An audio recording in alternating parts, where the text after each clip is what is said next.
everyone. Today I'm explaining very important physiological process, transpiration. Now, as you all know, the plants, they absorb water and minerals from the soil with the help of root hair. This water which is absorbed by the plants is sent as ascent of sap is sent to various parts including leaves.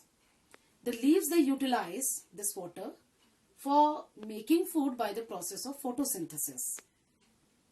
But out of 100% water absorbed by the roots, only 2%, 1 to 2% is used for photosynthesis, and 98 to 99% of water is lost by the process of transpiration. So what is transpiration?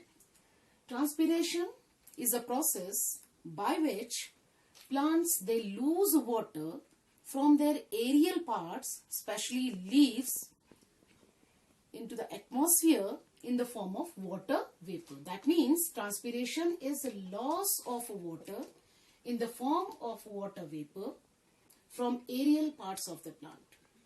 Now, how does this transpiration help a plant? This transpiration, number one, it helps in absorption. How does it help in absorption? Because when transpiration takes place, it creates a suction force in the stem, and this stem, it conducts water. That means it helps in absorption of water. And second use of transpiration is, as sweating, it keeps cooling effect.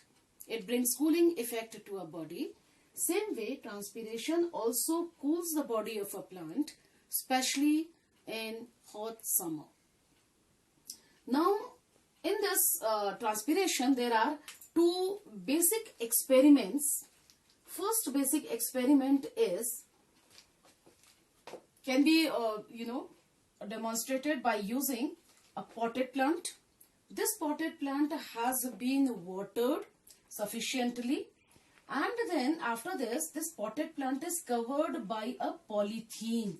This is a polythene. The potted plant can be covered by a polythene, or the same thing can be done by using a bell jar. Okay, a glass jar, a bell jar can be covered, can be put over the plant in order to cover it. And then whole apparatus, this apparatus, simple apparatus, that means the plant is potted plant. Okay, this plant has been watered, and then after covering this with polythene or bell jar, is kept outside in the sun for 1 to 2 hours. After 1 to 2 hours, what is observed? It is observed that there are some drops of water on the inner side of the polythene.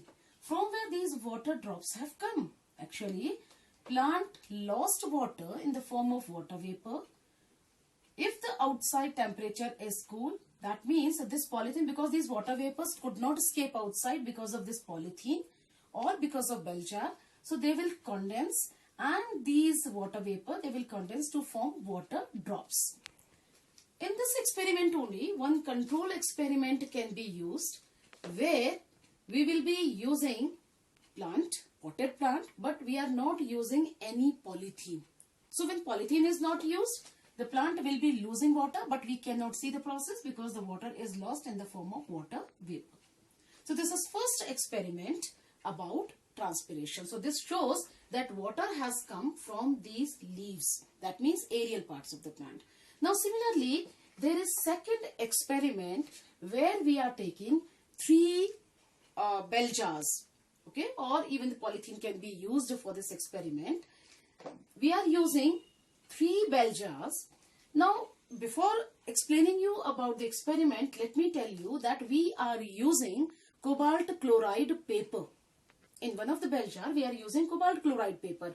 What happens, this cobalt chloride paper, when it is dry, it is blue in color. When it is dry, it is blue in color. And when it absorbs moisture, that means when it is wet, it will change its color to pink. So this is specialty of cobalt chloride paper. So when it is dry, its color is blue, but on absorption of moisture, it changes its color to pink, and we can easily know the presence of moisture by seeing or by observing the color change of cobalt chloride paper. So what do we do in this experiment? We take first experiment, that is called A, potted plant. It is covered with bell jar or polythene or bell jar, similarly as we did in first experiment.